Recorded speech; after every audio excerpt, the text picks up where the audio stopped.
Hello friends. आज हम राजस्थान अध्ययन कक्षा 6 पाठ नंबर 5 आज़ादी से पूर्व सरकार का स्वरूप कैसा था। आइए हम लेसन पढ़ने जा रहे हैं। आज़ादी से पूर्व। आज़ादी से पहले हमारा राजस्थान वर्तमान स्वरूप में नहीं था। जो हम अब वर्तमान में राजस्थान का स्वरूप देख रहे हैं वो नहीं था। वर्तमान में ज़िले हैं, संभाग हैं, ऐसी व्यवस्था पहले नहीं थी। विभिन्न रियासतों में विभाजित था। जैसे विभिन्न रियासतें थी उस समय। ये रियासतें स्वतंत्र राज्य की तरह शासन संचालन करती थी। मतलब सभी रियासतें स्वतंत्र थी। सभी के अपने अपने नियम थे, अपने अपने कर व्यवस्था थी, तो अलग अलग प्रकार की थी। रियासतों के शासक अपने मंत्रियों एवं जमींदारों की सहायता से शासन का संचालन करते थे। जो शासक होते थे उनके पास होते थे मंत्री होते थे और जमींदार होते थे। वो क्या करते थे? राजा की हेल्प करते थे। शासक शक्ति का सर्वोच्च केंद्र राजा होता था। मतलब राजा होता था, वो मैन होता था रियासतों में। शासन का यह प्रकार राजशाही शासन कहलाता था। कुल मिला के बात है कि पहले जो राजस्थान में प्राचीन काल में जो था उस समय राजशाही शासन था। ये निकल के आया है। राजशाही शासन का स्वरूप क्या स्वरूप था, कैसे राजशाही शासन होता था। राजस्थान की विभिन्न रियासतें राज्यों में, जैसे सिसोदिया थे अपने मेवाड़ क्षेत्र में, राठौड़ थे अपने मारवाड़ साइड में, कछवा थे अपने जयपुर में, चौहान अपने थे नाडौल पाली में, अजमेर में भी थे। और विभिन्न शासक राज्य करते थे। ये अलग अलग राज्य थे, सभी अलग अलग राज्य थे, किंतु शासन व्यवस्था लगभग समान थी। मतलब शासन व्यवस्था जो थी लगभग समान थी। राज्य तो अलग अलग थे लेकिन शासन व्यवस्था लगभग समान देखने को मिलती है।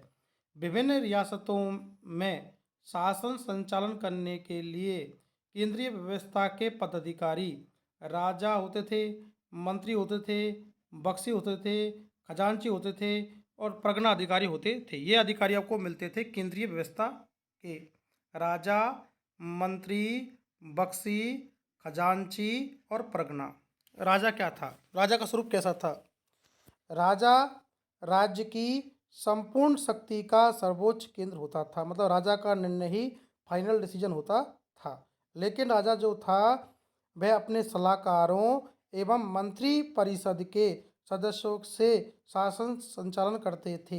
राजा जो थे वो सलाहकारों एवं मंत्री परिषद के सदस्यों के सहयोग से शासन का संचालन करते थे। मंत्री कैसे होते थे रियासतों में? मंत्री अपने शासन कार्य में राजा अपने शासन कार्य में सहायता हेतु मंत्रियों की नियुक्ति करते थे। जो प्रमुख मंत्रियों को दीवान कहते थे। मतलब कि दीवान जो पोस्ट थी पहले वो मंत्री एज ए मंत्री थी और दीवान को ही मंत्री कहते थे। राजा समय समय पर इनसे मंत्रणा करते थे। राज्य कार्य की जटिल समस्याओं को सुलझाते थे। राज्य में कोई भी प्रॉब्लम आ जाती थी या कोई भी समस्या जाए तो राजा मंत्रियों के विचार विमर्श करते थे कि डिसीजन लेने में, समस्या को सुलझाने में। बख्शी क्या होते थे? सेना को वेतन देने, सेना संबंधी अन्य कार्यों की जिम्मेदारी बख्शी की होती थी। मतलब कि जो आर्मी एक प्रकार से जो सेना होती थी उसके जो वेतन तथा सेना संबंधी अन्य कार्यों की जिम्मेदारी थी बख्शी की। एक होते थे खजांची, आमदनी और खर्च के हिसाब को संतुलित रखना। मतलब कि एक प्रकार से कि कितनी राज्य को आय हो रही है और कितना व्यय हो रहा है उसके संतुलित रखना। बचत होती थी उससे राज्य सुरक्षित कर राजकोष में वृद्धि करना खजांची का कार्य था।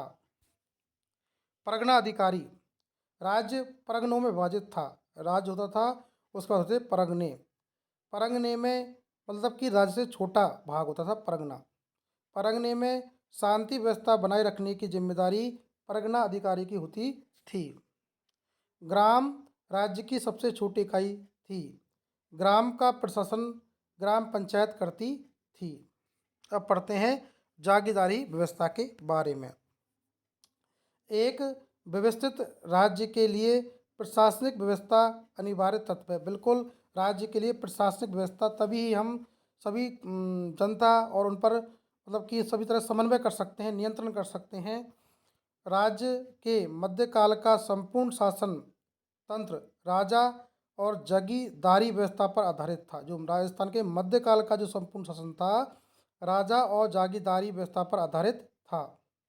राजस्थान की जागीरदारी व्यवस्था रक्त संबंध कुलीय भावना पर आधारित थी, मतलब उच्च कुल वाली थी, रक्त संबंध वाली थी, मतलब कि राजा का बेटा राजा। प्रशासनिक और सैनिक व्यवस्था भी थी। राजस्थान में जागीरदारी व्यवस्था का मूल तत्व था कि राजा की मृत्यु के बाद बड़ा पुत्र ही राजा बनता था। जैसे कोई भी राजा खत्म हो गया तो उसका जो सबसे बड़ा पुत्र होगा वही राजा बनेगा।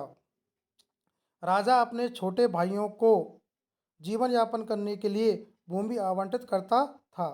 भाई बंधु को दी गई इस भूमि का स्वामी जागीरदार कहलाता था। जागीरदार का कार्य उस जागीरी की सुरक्षा, उसका शासन संचालन करना था। बाद में के समय योग्यता के आधार पर जागीरी प्रदान की जाने लगी। जागीरदारी व्यवस्था का प्रारंभ। जागीरदारी व्यवस्था का कब प्रारंभ हुआ, इस संबंध में अब तक कोई निश्चित मत नहीं बनाया गया है। राजस्थान में इसका विकसित स्पष्ट स्वरूप राजपूतों के शासनकाल से प्रारंभ हो गया था। जो राजपूत शासनकाल आया था 7वीं से 12वीं शताब्दी, तो वहाँ से जागीरदारी व्यवस्था प्रारंभ हुई थी। राजस्थान के भूभागों पर राजपूतों की विभिन्न शाखाओं ने अपने राज्य स्थापित किए। राजपूतों की विभिन्न शाखाएं थी, जैसे सिसोदिया, चौहान। रियासती सुरक्षा एवं शासन व्यवस्था के संचालन हेतु शासकों ने जागीरदारी व्यवस्था प्रारंभ की। रियासतों की सुरक्षा करने के लिए और शासन व्यवस्था के संचालन के लिए। जागीरदारी व्यवस्था का स्वरूप। राजस्थान में यह रक्त संबंध पर आधारित सगोत्रीय कुलीय व्यवस्था थी। रक्त संबंध पर आधारित थी। जागीरदार का बेटा जागीरदार आधारित थी। जागीरदार होगा उसका बेटा ही जागीरदार बनेगा आगे चलकर। राजा महत्वपूर्ण प्रशासनिक पदों पर जागीरदारों को नियुक्त करता था।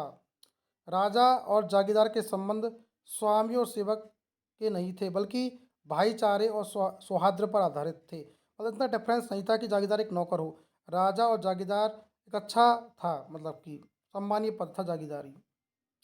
मध्यकालीन जागीरदार व्यवस्था में क्या परिवर्तन हुए। मुगल काल में मुगलों से संधि के कारण शासकों की जागीरदारों पर निर्भरता कम हो गई। शासक मुगल मनसबदार बन गए, उन्हें मुगलों का संरक्षण प्राप्त हो गया। इससे शासक जागीरदारों के साथ स्वामी जैसा व्यवहार करने लगे। प्रारंभ में जागीरदार युद्ध व शांति के समय राजाओं को अपनी सेवाएं देते थे, लेकिन मध्यकाल में सेवाओं के साथ साथ कर व्यवस्था भी निर्धारित कर दी गई। उनको पट्टे भी दिए गए, जागीरी पट्टे। थोड़ा सा डिफरेंट हो गया मामला, पहले नहीं था। पहले तो अच्छा संबंध था, लेकिन मध्यकाल में थोड़ा संबंध जागीरदार और राजाओं के बीच थोड़ा सा खराब हो गया था। मुगल शासन प्रणाली की कुछ व्यवस्था का प्रभाव राजस्थान पर भी पड़ा। रियासतों ने अपने प्रशासनों को प्रगणों तथा ग्रामों में विभाजित कर दिया। अंग्रेज शासन। अंग्रेजी राज्य की स्थापना के साथ ही भारत प्रशासनिक दृष्टि से दो भागों में विभाजित हो गया था। एक तो था ब्रिटिश भारत, दूसरा था रियासती भारत। ब्रिटिशकालीन भारत केंद्र शासित प्रदेशों एवं 11 प्रांतों में बना हुआ था। जो ब्रिटिशकालीन भारत था उसमें 11 प्रांत थे और केंद्र शासित प्रदेश थे। सभी प्रांतों के अलग अलग गवर्नर थे, जो कि भारत के गवर्नर जनरल के प्रति उत्तरदायी थे। 1857 की क्रांति के बाद ईस्ट इंडिया कंपनी का शासन समाप्त हो गया। कब हुआ था? 1858 में, 1857 क्रांति के बाद। अब भारत के प्रशासन का सीधा नियंत्रण इंग्लैंड के ताज व संसद के नियंत्रण में आ गया। फिर ईस्ट इंडिया कंपनी का पद समाप्त हो गया तो इंग्लैंड के ताज और संसद के नियंत्रण में पूरा जो था भारत मतलब कि ब्रिटेन का जो भी शासन था भारत में वो ताज के अधीन आ गया। बहुत इंपॉर्टेंट क्वेश्चन है। गवर्नर जनरल के साथ भारत का प्रथम वायसराय नियुक्त किए गए थे लॉर्ड कैनिंग।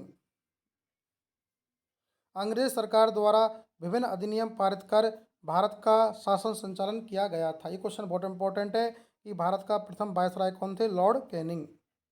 1935 का भारत सरकार अधिनियम 1 अप्रैल 1937 को लागू किया गया। तो कब लागू हुआ था 1935 का अधिनियम? 1 अप्रैल 1937 को। अजमेर मेरवाड़ा के प्रशासन में परिवर्तन लाया गया। अब इसे विदेश व राजनीतिक विभाग के स्थान पर भारत सरकार के गृह विभाग के अंतर्गत लाया गया। किसको? अजमेर मेरवाड़ा को।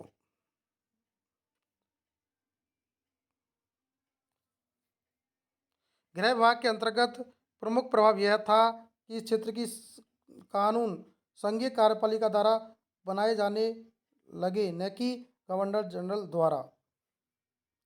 देश की आज़ादी के बाद राजस्थान का एकीकरण हुआ। राजस्थान की प्रथम विधानसभा गठित हुई थी 1952 में और राजस्थान के प्रथम निर्वाचित मुख्यमंत्री थे टीकाराम पालीवाल। इंपॉर्टेंट क्वेश्चन है। अगर आपको हमारा वीडियो अच्छा लगे तो चैनल को सब्सक्राइब करें, बेल आइकन को दबाएं, कमेंट करना ना भूलें।